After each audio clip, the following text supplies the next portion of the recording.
My journey as a filmmaker was a slow and steady one, getting job by job and trying my best.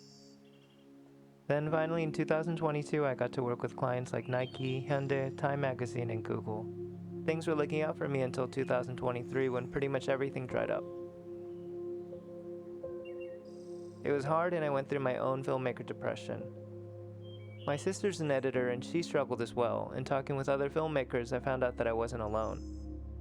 After a tough half year, I decided to use this free time to work more on passion projects. I messaged filmmakers who'd reached out to me in the past, filmmakers like this guy. Hi, I'm Diogo Castro. I'm a filmmaker from Portugal and I'm currently based in Seoul, South Korea.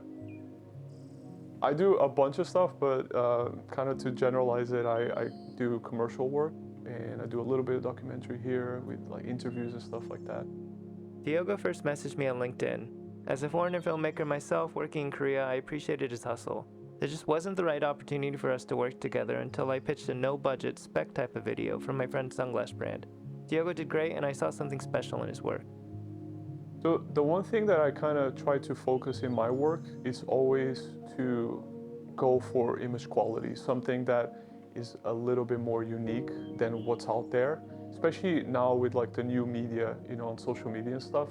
Sometimes it feels like it's a little bit generalist and people don't pay a lot of attention to how you shape the image and how you compose, how you shape the light and everything. Diogo was nice enough to work on this video with me for free and brought over his setup, which was a Blackmagic 6K full-frame camera and a set of vintage lenses. I've been looking at the 6K Pro and contemplated checking out the full-frame version when it came out. Before I got the BMCC 6K, the new one, I was using the Sigma FP. The one thing that I really didn't like about that camera setup was that for me to actually get out and shoot, I would have to rig it so intensely. Like you have to like plug an SSD and then you have to put the NP batteries and it's like a whole ordeal.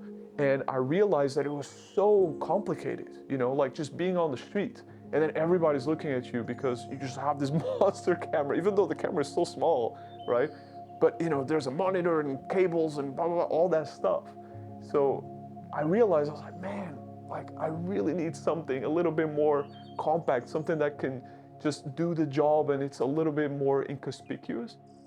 The main obstacle trying to do more passion projects is money, and cameras are expensive. I didn't own my own camera, and not working for a lot of 2023 made it hard for me to really pursue purchasing one. I got in touch with Blackmagic and they were kind enough to let me test out their new full-frame model. As soon as this new Blackmagic camera came out, I was like, oh, this is it. This is what I need. This was what I was looking for. I needed something that would just give exactly what I was getting out of the FP, but in a more compact version and a more compact setup. Sometimes like when you just want to go out and just film something just for the sake of it, you're just thinking about all these like technical things and it just sucks the fun out of it. I started my filmmaking career as an AC, and before that I was a photographer. I used to walk around Seoul with a camera in my hand just looking for cool shots. I liked film cameras because back then they were cheap and produced great images.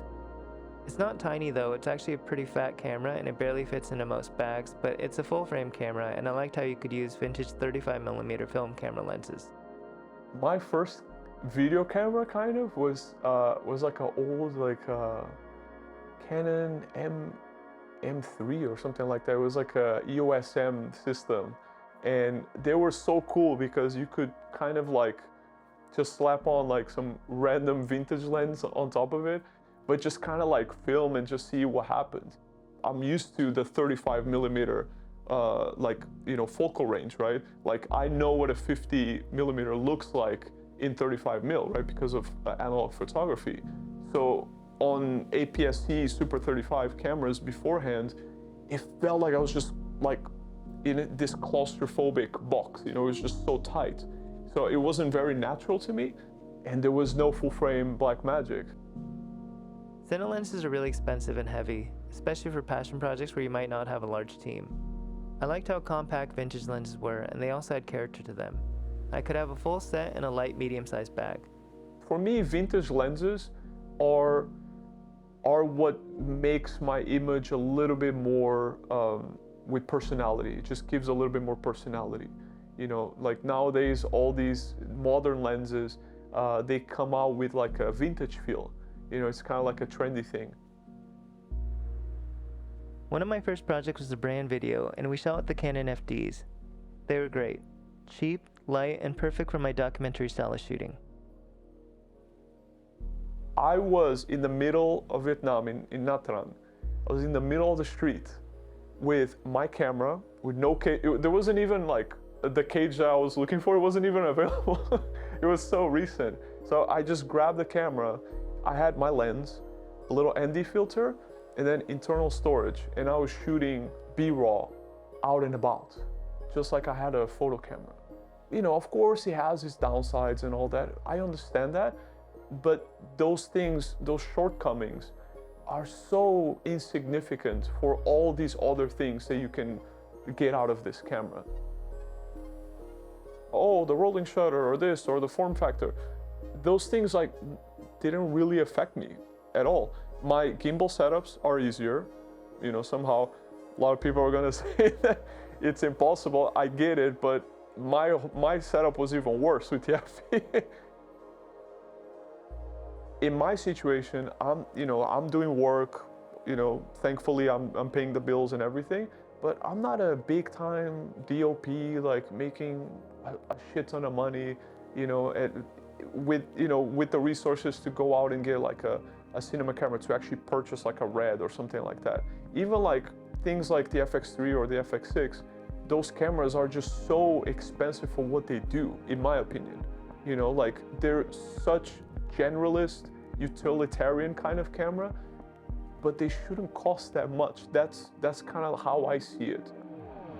A friend of mine owns an Alexa 35, which is amazing, but he can't really take it outside to shoot.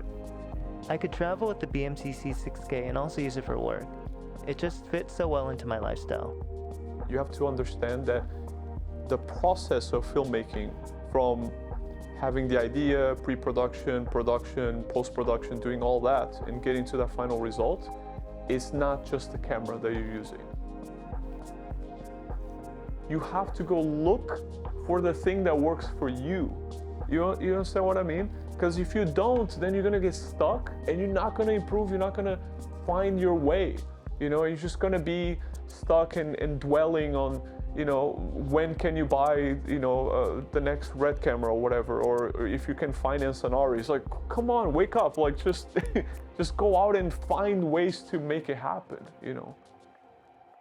With all the consumer information out there for cameras, for people like me, sometimes it can actually keep you from buying a camera. These past few months with the full-frame Blackmagic, I've learned so much about filmmaking. I could shoot my own projects, maybe get some work as a camera operator, and also be more creative when I'm directing. I really didn't want this to feel like an ad to buy this camera. Blackmagic doesn't hold anything over my head. What I wanted to mainly put out there was don't wait too long and dwell on buying a camera if you really want one. You could purchase any camera and I think you'd be happy with it. Just buy a camera that inspires you to create more work. The Blackmagic monetarily wasn't a huge investment. Instead, I saw it as investing in myself. The camera got me out of my sad funk, helped me get my passion projects off the ground, and helped make filmmaking fun again.